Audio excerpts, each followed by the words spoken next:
Buongiorno e benvenuti ad un altro appuntamento della nostra rubrica dedicata ai sistemi di qualità del settore olivicolo in Basilicata. Oggi parleremo di abbinamenti cibo-olio. Prima di incominciare ricordiamo velocemente quali sono gli attributi positivi di un buon olio extravergine d'oliva. Questi sono appunto il fruttato, cioè un profumo che rimanda al frutto dal quale l'olio proviene, cioè l'oliva. Il fruttato può essere verde o maturo, a seconda che richiami ad un frutto più acerbo o più maturo.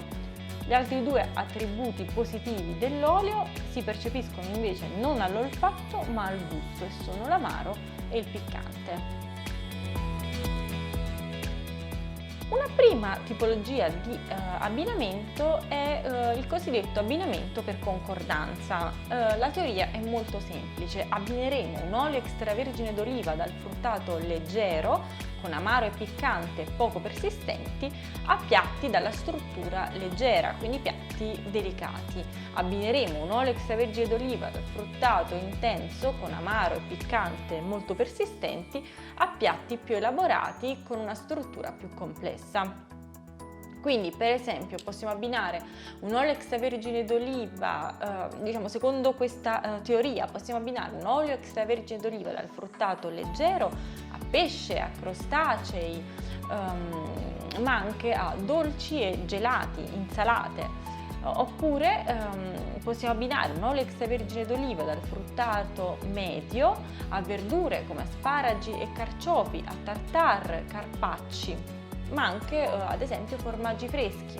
Abbineremo un olio extravergine d'oliva dal fruttato intenso a carne rossa, selvaggina, formaggi stagionati, ma anche ad esempio al cioccolato fondente. Un'altra tipologia di abbinamento è l'abbinamento per caratteristiche specifiche. Ci si focalizza in questo caso su peculiari caratteristiche organolettiche del prodotto, nel nostro caso dell'olio extravergine d'oliva. Facciamo degli esempi, quindi un olio particolarmente amaro potrà essere abbinato a cibi amari come il radicchio o altre verdure selvatiche. Un olio extravergine d'oliva particolarmente piccante potrà essere abbinato a cibi dal sapore più vivace, come ad esempio pietanze a base di sugo di pomodoro, bruschette, ma anche carne o addirittura la pizza. Invece un olio extravergine d'oliva con forti note erbacee, quindi ad esempio note di carciofo, foglie di pomodoro, di erba falciata, sarà il perfetto abbinamento di verdure crude, insalate di cereali, pinzimoni, caprese.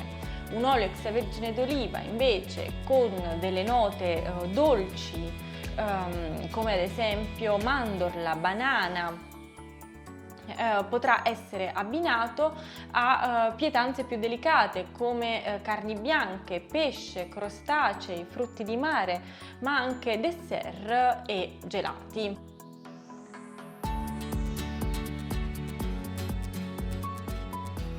Non dimentichiamo però che i migliori abbinamenti sono quelli che rispettano la tipicità. Quindi, se siamo in dubbio e non sappiamo che olio abbinare ad un nostro piatto, seguiamo il criterio territoriale, perché i sapori dello stesso territorio andranno sempre bene insieme.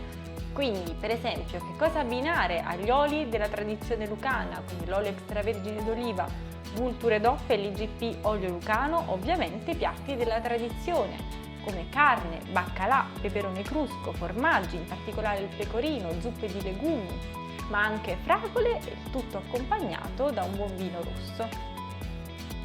Grazie! Si conclude qui un altro episodio della nostra rubrica di informazione e promozione. Se avete dubbi, curiosità o domande, scrivetecelo nei commenti. Alla prossima!